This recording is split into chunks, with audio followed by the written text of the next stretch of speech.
will be able to journey sa ating mga kabataan, no? Regardless kung nasa ang situation ka ngayon ng buhay mo as a young person, as a teenager, di ba? Nasaan si Kristo doon? Lord, where can I find you here? Pa natin yung iba't ibang trends, fellowships, di ba? Yung mga normal at usual na ginagawa ng young people, student, how they are at school. Ito yung time sa kanila na nag-explore sila of Yeah. who they are, of to whom they belong.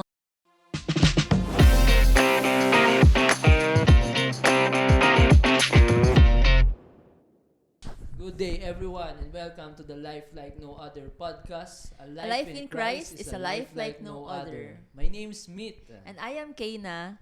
and today we will be having our pilot episode ngayong araw na to. At kasama natin, of course, ang ating mga ate at kuya. Yes. Hi, I am Ate Riva. And I am Kuya DR. Yay! Welcome! Okay. Ang boses This is eh. a pilot episode, no? We're going to talk about, of course, yung ating podcast. Para saan ba to? Tungkol saan ba to? At what we're going to expect, no, dito sa podcast natin. Paano ba nagsimula itong podcast natin? How do we come up of this idea? Una, maraming salamat kasi kayo yung hosts namin. So, Kami na host? yeah. Palakpakan. Sorry, wala boses. Pero salamat for saying yes. And itong podcast na to is a long time coming. Matagal na ito. Pinaplano, drawing. Diba? But kung matatandaan ninyo, I think during the time of the pandemic, meron tayong podcast noon na ang title ay The Catholic Pursuit Pursuit podcast. Catholic Pursuit. So, gusto nating sundan yon. But basically, we just want to find an environment where we can talk about the youth and their life. Ano bang nangyari sa buhay nila, 'di ba? Ate Riva? Yeah, and of course, we are present in all our social medias. Kaya we want to be also present sa podcast to bring it back again. And we hope that through this, we can also reach many more young people that will have a spark of curiosity of how is it to live a life like no other. Ayan. Actually, ate, nung kuya, nung na-announce yung plans ng MFC Youth, I think January ata yun, maraming mga members ng MFC Youth yung sobrang na-excite na may magkakaroon daw ng podcast. Diba? Especially, diba, mga new generations na yung mga members ngayon. So, ang dami ko nakita na nag-share na, tas isa sa sinashare nila sa caption, podcast. And may mga times this month, this year pala, napaisip ko, kailan matutuloy ba kayong podcast? Finally, And finally, it's nangyari here. na talaga siya ngayon. And kasama pa kami. Wow. Thank you.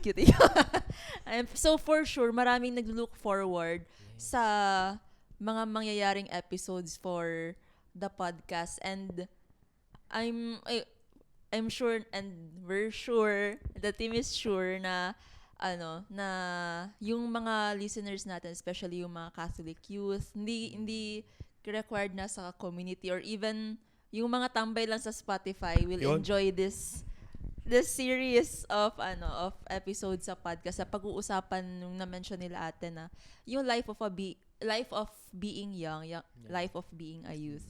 Yeah.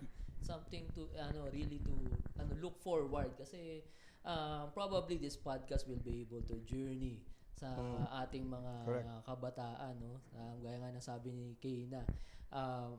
Very exciting kasi we are expecting a lot of topics na for sure definitely makaka-relate sila. Diba? Correct. At hahanapin natin si Kristo doon sa iba't ibang pinagdadaanan ng mga bata. So regardless kung nasa ang situation ka ngayon ng buhay mo as a young person, as a teenager, di ba? Nasaan si Kristo doon? Lord, where can I find you here? Kasi ang ganda nung sinabi nyo kanina, yung tagline, di ba? Life like no other. A life in Christ is a life like no other. Kasama dito, pag-uusapan natin yung iba't ibang trends, fellowships, di ba? Yung mga normal at usual na ginagawa ng young people, student, how they are at school, inside their homes, and many more. Yun, I think ate perfect din for us to have a podcast kasi 'di ba sa age ng mga teenagers, ito yung time sa kanila na nag-explore sila of who they are, of to whom they belong. Tapos, 'di ba, usually tinatakbuhan nila yung culture ng pagiging bata, ganyan yung sabi nga 'di ba na yung pagiging youth is the prime years of your life. So, through the podcast, 'di ba, makikita nila na enjoying the best moments of your life, hindi lang makikita sa yung fellowship memes, yung mga funny things, mga cafe, pero deeper inside it ay yung life na kasama si Kristo. Yeah. So itong podcast na to, for sure we will going to bridge the gap between the pop culture, no, and the young people today, Correct. diba? Yung especially sa mga Catholic na kabataan, no. So we will be able to bridge that gap kasi masaya pag-usapan di ba, yung different experiences ng mga young people, yung mga tayo different experiences natin, and how we will be able to see God in those moments, even in the ordinary experiences in your daily life, sa school, sa iba't ibang aspeto ng buhay. No? So, a lot of things to expect in this podcast, no? So, yeah. So yun, so since 'di ba, we are really waiting for this episode to happen and marami pang susunod na episodes, what do you think, Ate and Kuya, yung mga i-expect na mga listeners natin na mga topics yan, if baka may mga gusto din sila na pwede natin pag-usapan about sa podcast natin, ganun.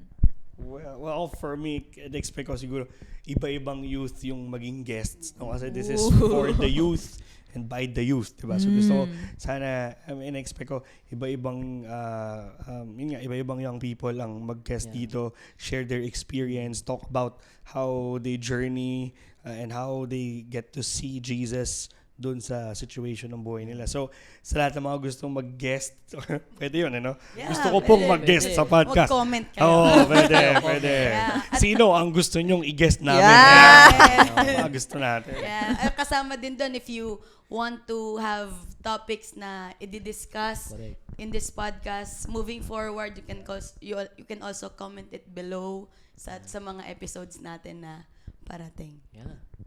I guess very exciting, no, itong podcast na to, and we really look forward sa mga upcoming episodes natin. Yes. Especially kung sino man yung magiging guest and all the topics that we're going to Malay talk about. malay mo ikaw na yun. Malay mo, ikaw na yun. So, again, thank you, Kuya and Ate, for joining us in this pilot episode.